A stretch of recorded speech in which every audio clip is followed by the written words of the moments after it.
ದೃಷ್ಟಿಯಿಂದ ನಾನು ಕರೆದಿದ್ದೇನೆ. ಮುಖ್ಯವಾಗಿ ನಮ್ಮ ಜಿಲ್ಲೆಯ ಬಿಜೆಪಿ ಪಕ್ಷದ ಶಾಸಕರುಗಳು ಅಲ್ಲಲ್ಲಿ ಪತ್ರಿಕಾ ಹೇಳಿಕೆಗಳನ್ನು ಕೊಡ್ತಾ ಇದ್ದಾರೆ. ಈ ಜಿಲ್ಲೆಯಲ್ಲಿ ಶಾಂತಿ ಸಮೃದ್ಧಿ ಆಗಲು ಶ್ರಮಿಸುತ್ತಿರುವಂತಹ ಇಲ್ಲಿಯ ಕಮಿಷನರ್ ಹಾಗೆ ನಮ್ಮ SP ಅವರನ್ನು ಎತ್ತಂಗಡಿ ಮಾಡಲಿಕ್ಕೆ ಆಡಳಿತ ಪಕ್ಷದವರೇ ಹಿಂದಿನಿಂದ ಕೆಲಸ ಮಾಡ್ತಿದ್ದಾರೆ ಅನ್ನೋ ಮಾತನ್ನು ಹೇಳ್ತಿದ್ದಾರೆ. ನಾನು ಅವರಿಗೆ ಸ್ಪಷ್ಟವಾಗಿ ಉತ್ತರ ಕೊಡ್ಲಿಕ್ಕೆ ನಾನು ಬಯಸ್ತಿದ್ದೇನೆ.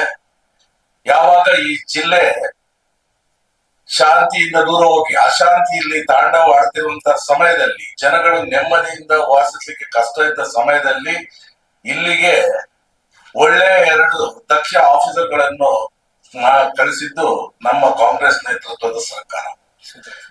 ಅದರ ನಂತರ ಈ ಜಿಲ್ಲೆಯಲ್ಲಿ ಇವತ್ತು ತಾವು ನೋಡ್ತಾ ಇದ್ದೀರಿ, ಕಳೆದ 7-8 ತಿಂಗಳಿಂದ ನೀವು ಗಮನಿಸ್ತಾ ಬಂದ್ರೆ ಇಲ್ಲಿ ಯಾವುದೇ ರೀತಿಯ ಅಹಿತಕರ ಘಟನೆಗಳಿಗೆ ಇಲ್ಲಿ ಅವಕಾಶಗಳಿಲ್ಲ.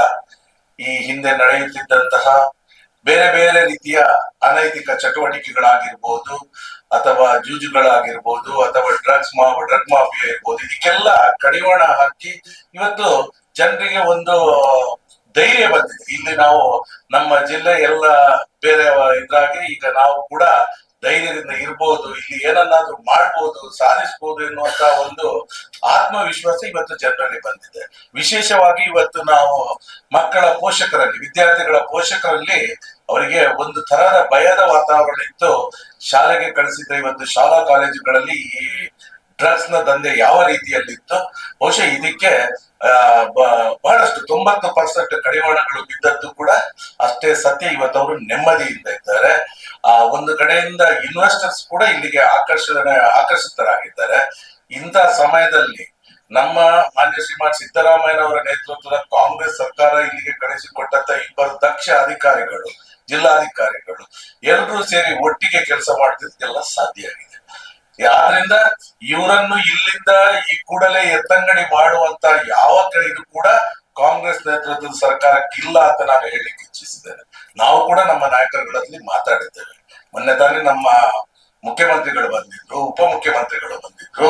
ನಮ್ಮೆಲ್ಲರ ದೃಷ್ಟಿ ಚುನಾವಣೆಯನ್ನು ಗೆಲ್ಲುವುದು ಮಾತ್ರ ಅಲ್ಲ, ಜನಗಳ ಒಂದು ಏನು ಅವರು ಜೀವನದಲ್ಲಿ ಅವರು ಮುಂದೆ ಬರಬೇಕು, ಆ ಸಮಾಜ ಕಲ್ಯಾಣ ಆಗ್ಬೇಕು ಅನ್ನುವಂಥದ್ದು ಉದ್ದೇಶ ಕಾಂಗ್ರೆಸ್ ನೇತೃತ್ವದ್ದು. ಚುನಾವಣೆ ಗೆಲ್ತಾ ಹೋಗಿ ಸರ್ಕಾರ ಮಾಡೋದು ಮಾತ್ರ ಅಲ್ಲ, ಅದು ರಾಜಕೀಯದ ಒಂದು ಅಂಶ.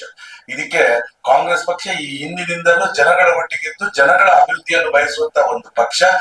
ಖಂಡಿತವಾಗ್ಲೂ ದಕ್ಷಿಣ ಕನ್ನಡ ಈಗ ಇನ್ವೆಸ್ಟರ್ಸ್ ಅನ್ನು ಇಲ್ಲಿಗೆ ಆಕರ್ಷಣೆ ಮಾಡ್ತಾ ಇದೆ.